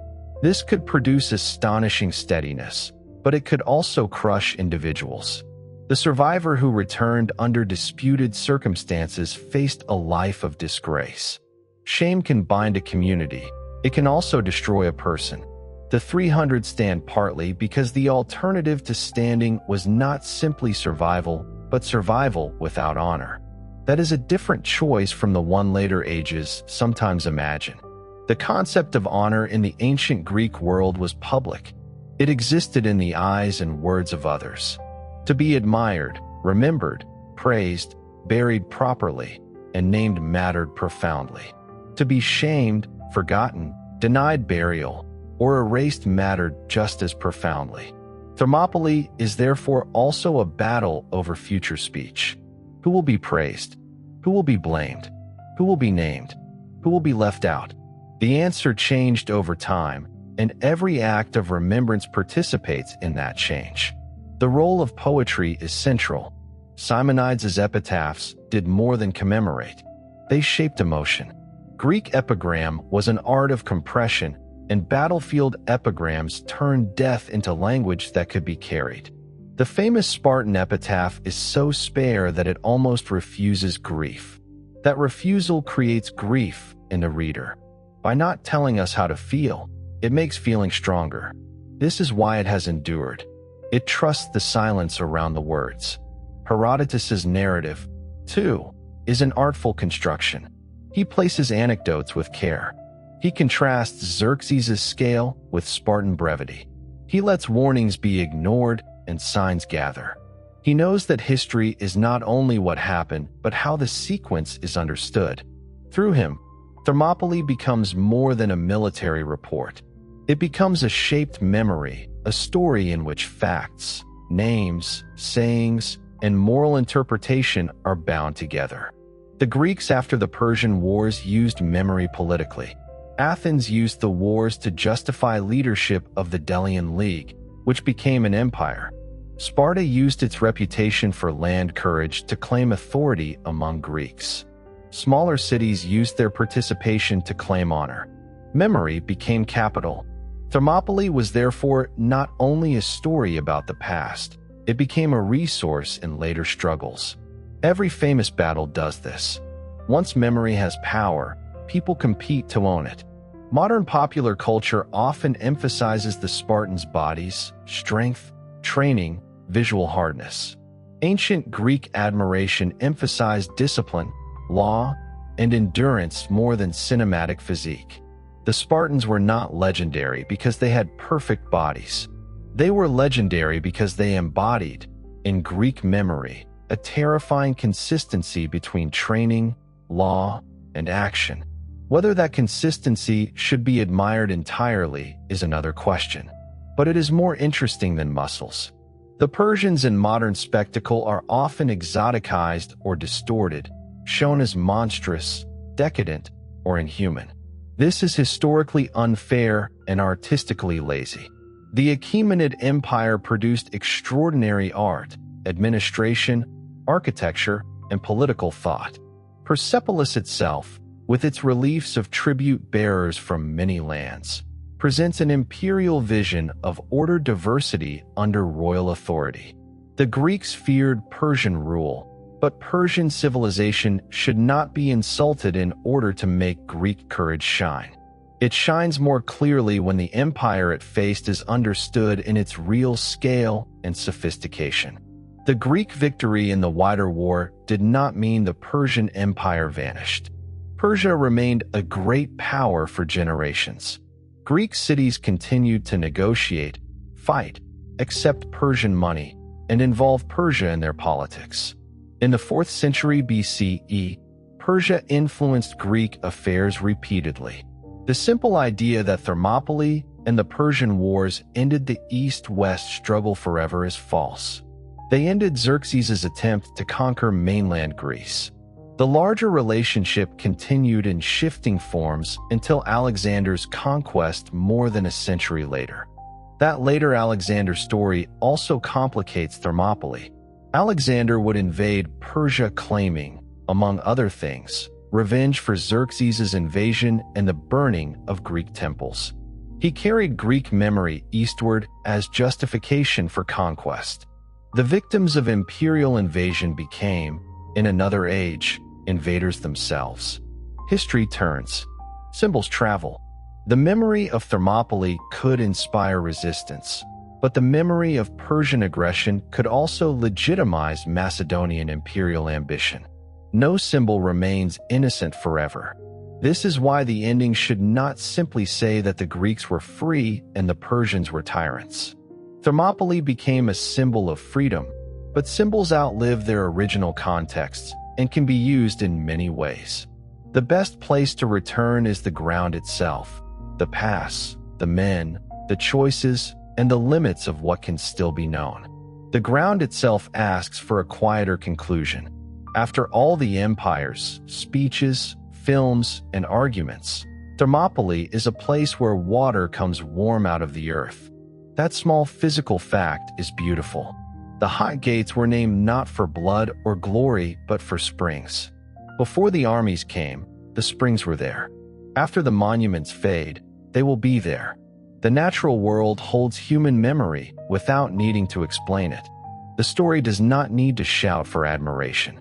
It carries itself when the movement is controlled. Vivid images, then explanation, moral weight, then caution, admiration, then complexity, final beauty, then rest. Thermopylae can be intense and still calm because its power does not come from noise. It comes from the narrowing of the world to a road, a wall, a hill, and a decision. The ancient epitaph addressed a stranger because memory needed a living carrier. The dead at Thermopylae could not go home, so the passerby had to become their voice. The stone asked for one message to be delivered to Sparta. Across the centuries, the circle of that message has widened. The Spartans remain at the center of the famous line, but the Thespians stand nearby, and the unnamed attendants, and the allies whose cities were too small to dominate the legend, and even the Persian dead whose names were not preserved by the Greek story. Thermopylae, then, is not the story of 300 perfect men saving civilization by themselves. It is better than that. It is the story of a coalition under pressure, a strategy built around narrow places, a king who stayed, allies who stayed with him, an empire forced to fight on unfavorable ground, a betrayal through a mountain path, a defeat that became a moral victory because later victories gave it meaning, and a memory so powerful that it still asks each generation what courage should mean. That is a richer story. It is also more moving, because when the legend is cleaned of exaggeration, something human remains. Men at a pass, the sound of the enemy approaching from behind, the knowledge that dawn will not bring rescue, the decision not to run, the final duty to hold long enough for others to live, the inscription asking a stranger to carry the message home. That is enough. It has always been enough. There is one more layer that makes Thermopylae powerful. It is a battle about information. The Greeks did not know everything. They did not know the exact size of Xerxes' army. They did not know which cities would remain loyal once Persian pressure increased. They did not know whether the fleet would hold at Artemisium. They did not know whether the mountain path would be betrayed. They did not know whether their stand would be remembered or swallowed by a larger defeat. They made decisions in uncertainty, as people in history always do. The Persians did not know everything either. Xerxes could see the small Greek force, but he could not immediately know how long it would hold, how costly frontal attacks would become, how fragile Greek unity really was, or how the naval campaign would unfold. He had scale, but scale is not omniscience.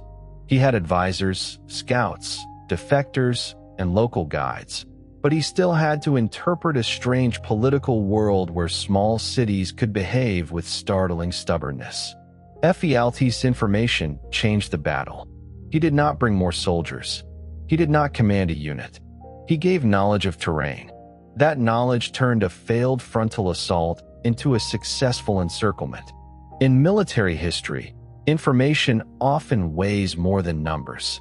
A hidden path, a weak gate, a ford across a river, the timing of a march, the morale of an enemy, the location of supplies, these can decide what thousands of weapons cannot.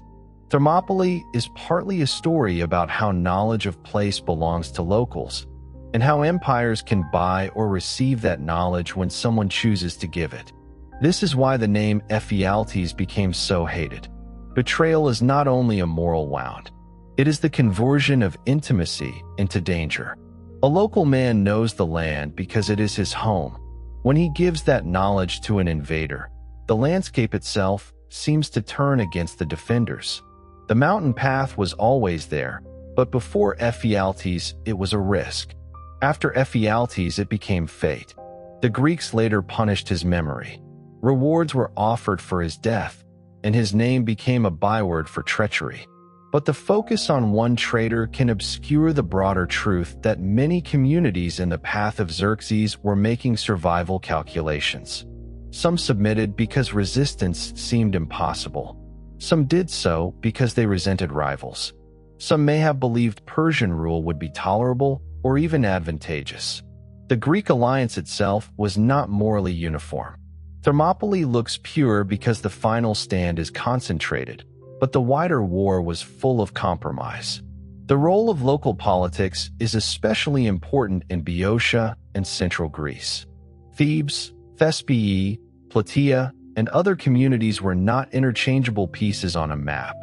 They had rivalries, histories, factions, and fears. The Persian invasion did not simply confront the Greeks. It entered a landscape of cities that often hated one another more actively than they hated distant Persia. The decision to resist or submit could divide elites, families, and factions inside the same city. The Theban ambiguity at Thermopylae should be heard in that context. A city could contain both courage and calculation. This gives the battle a human realism that the legend sometimes lacks. Real historical actors rarely face clean choices from a position of perfect knowledge. They face partial information, local rivalries, fear of consequences, family obligations, religious signs, political pressure, and the body's desire to live.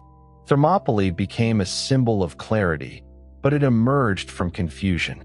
The body of the hoplite also deserves one more look because it explains the strange intimacy between equipment and identity. A shield was not merely protection.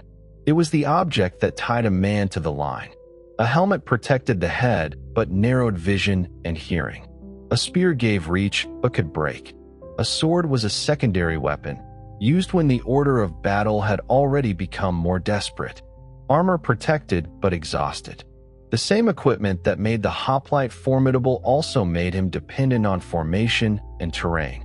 A lone hoplite, isolated and surrounded, lost much of what made him dangerous. A line of hoplites in a narrow pass could become a wall. The Persian forces, more varied in equipment, included archers, spearmen, cavalry, and troops accustomed to different styles of fighting. Their diversity was usually an advantage.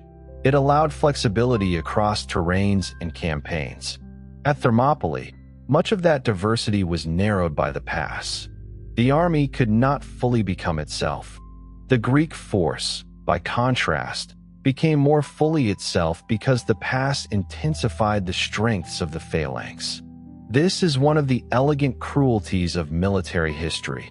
A place can decide which army is allowed to use its identity.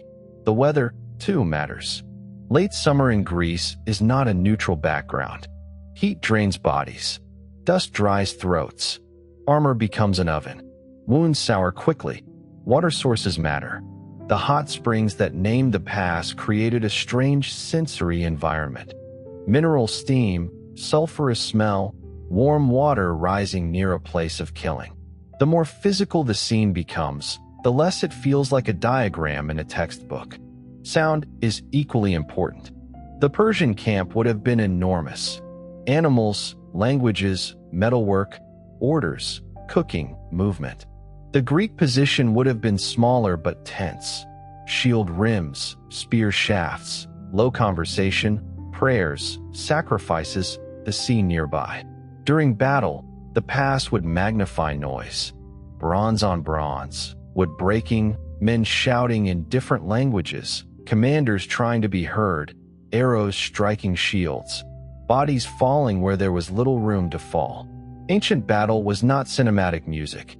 It was confusion with rhythm. Smell is rarely mentioned in heroic history, but it belongs there. Sweat in armor, leather, dust, blood, seawater, smoke from campfires, hot mineral springs, bodies after hours in heat.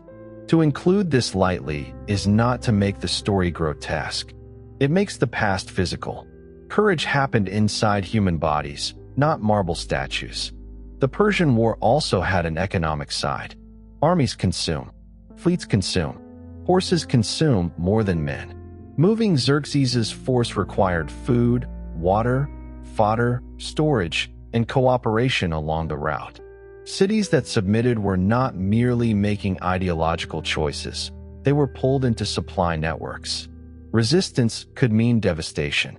Submission could mean survival at a cost. The scale of Persian logistics was one reason the invasion was terrifying, but also one reason it was vulnerable. A huge army is powerful only as long as it can be fed. Greek strategy exploited this indirectly. Delay mattered because seasons mattered. Naval disruption mattered because supply mattered. The burning of Athens was emotionally devastating, but the Persian army still had to solve the problem of continuing the campaign in hostile territory with uncertain naval support. Salamis did not simply destroy ships. It threatened the invasion's ability to sustain itself. This makes Thermopylae part of a logistics story as much as a courage story. The Greek fleet at Salamis owed much to ordinary rowers, many of them poorer Athenians who could not afford hoplite armor. This is a beautiful historical contrast. The aristocratic and hoplite ideal shines at Thermopylae. The democratic naval body shines at Salamis. Together, they suggest that Greek survival depended on more than one social class and more than one model of courage. The man with a shield and a pass and the man pulling an oar in a trireme both helped stop Xerxes. Their bodies worked differently. Their political meanings were different. Their contributions met in the same war. This also helps explain why the Persian Wars mattered for Athenian democracy. Naval power gave political importance to the poorer citizens who rowed the fleet. After the wars, Athens's democracy and empire developed in a world where naval manpower mattered. Thermopylae alone cannot explain that development, but the campaign as a whole helped create the conditions for it. The defense of Greece was not only a military event. It altered the social balance inside the cities that survived it. Sparta, meanwhile, emerged with enhanced prestige, but also with the same internal limitations. Its military reputation was immense, yet its citizen population remained small, its dependence on Helot labor remained dangerous, and its political imagination remained narrower than Athens's. The glory of Thermopylae did not solve Sparta's structural problems. In later centuries, Sparta would struggle with demographic decline and social rigidity. This is another reason not to romanticize too completely. A society can produce a perfect moment and still be unable to sustain itself indefinitely. The Persian Empire, after failing to conquer Greece, continued to be wealthy and influential. It did not collapse because of Thermopylae, Salamis, or Plataea. This is important. The Greek victories were enormous for Greek history, but they did not destroy Persia. Persia remained the major imperial power of the Near East. It later intervened in Greek politics, funded Greek states against one another, and shaped the balance of power from a distance. The defeated invader of Greek memory remained a formidable empire in reality. This prevents the story from becoming too triumphalist. Thermopylae is therefore best understood as one brilliant, tragic, symbolic moment inside a much longer relationship between Greece and Persia. It is not the whole story. It is the scene everyone remembers because it contains the emotional geometry of the conflict. A narrow pass can hold what a century of diplomacy cannot. The battle narrows as it moves, from empire to army, from army to pass, from pass to wall, from wall to hill, from hill to one sentence carved into memory. That narrowing is why the episode is so powerful. The whole enormous conflict between Persia and Greece becomes visible in a space small enough for the mind to hold. Then, after the last defenders fall, the story widens again into Salamis, Plataea, Sparta, Athens, poetry, monuments, schoolbooks, paintings, films, slogans, warnings, and grief. The lesson is neither cynical nor naive. Cynicism would reduce the whole event to propaganda. Naivety would treat the legend as pure marble truth. The stronger understanding is more difficult and more lasting. Thermopylae became a legend because real courage was present there, and it became propaganda because later generations wanted to use that courage for their own purposes. Beneath the uses and misuses, the event remains. Men stood in the pass. Men died in the pass. The Persians won the ground. The Greeks kept the meaning. That is why careful memory is more powerful than exaggerated memory. Exaggeration is loud, but it is brittle. Truth can be quieter and still last longer. The power of Thermopylae comes from its movement. It begins with a landscape that can be seen almost at once. Mountain, sea, hot springs, road. It gathers pressure slowly. An empire crossing from Asia, cities arguing in council, scouts watching the pass, hoplites waiting under armor in the heat. It tightens into combat, shield against shield, spear against body, the front line replaced again and again. Then it tightens further into the night when the news arrives that the mountain path has been turned. By dawn, the whole story has become one choice. Nothing about that choice needed exaggeration. The pass was enough. The heat was enough. The knowledge of the Persian column descending from the mountains was enough. The men who remained did not need to look like statues or speak like actors. They only needed to stand in the road while time ran out. The tactics mattered because they were lived through bodies. The phalanx mattered because each man protected the next. The pass mattered because it changed fear into a narrow front. Persian logistics mattered because an empire's size was both strength and burden. Spartan training mattered because it could produce astonishing discipline while resting on a harsh social order. Every part of the battle leads back to the same human pressure. What happens when duty, fear, pride, strategy, and mortality arrive in the same place? By the end, the famous bravery is no longer the only thing worth hearing. The forgotten bravery matters too. The Thespians matter because they stayed without receiving the same immortality. The Thebans matter because their uncertain story shows how politics can stain memory. The Persians matter because the enemy was not a shadow but an army of human beings. The Helots matter because glory often stands on labor it refuses to name. Thermopylae becomes deeper when every shadow around the bright legend is allowed to appear. The strongest memory of Thermopylae leaves admiration, but also a clearer mind. The Spartans were not superheroes. The Persians were not monsters. The Thespians were not footnotes. The Thebans were not simple villains. The battle was a real event, stranger and deeper than the legend. The courage was real, the myth was shaped, and the truth is more interesting than the simplified legend. Thermopylae, remembered this way, becomes not only a battle story but a meditation on memory.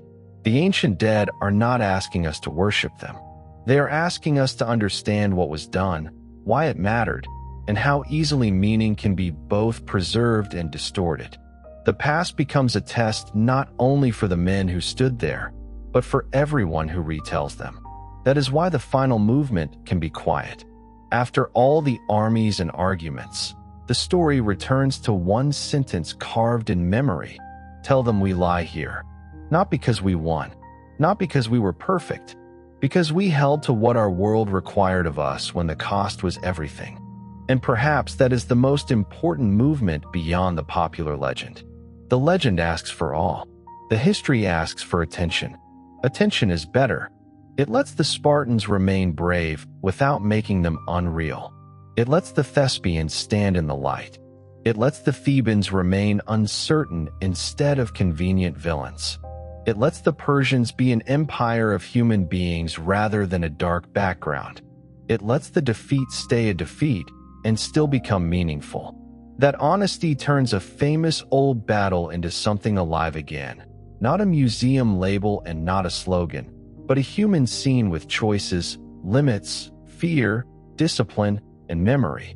It gives Thermopylae a reason to be heard again even after the famous facts are already known.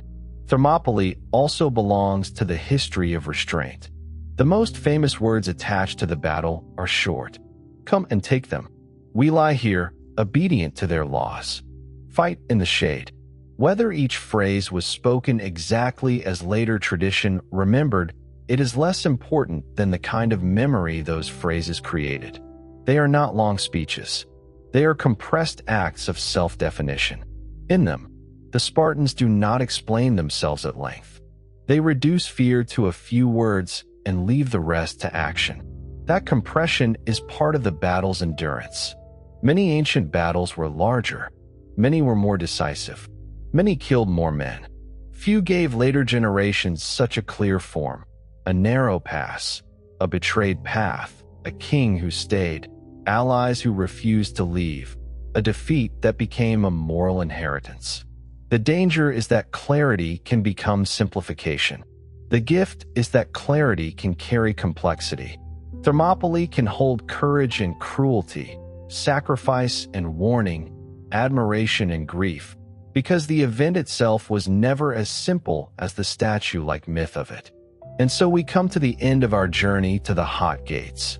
We have followed the road from the Ionian Revolt and Marathon to Xerxes' Great Invasion, from the bridges over the Hellespont to the narrow pass of Thermopylae, from the Greek alliance at Corinth to the shield wall beneath the cliffs.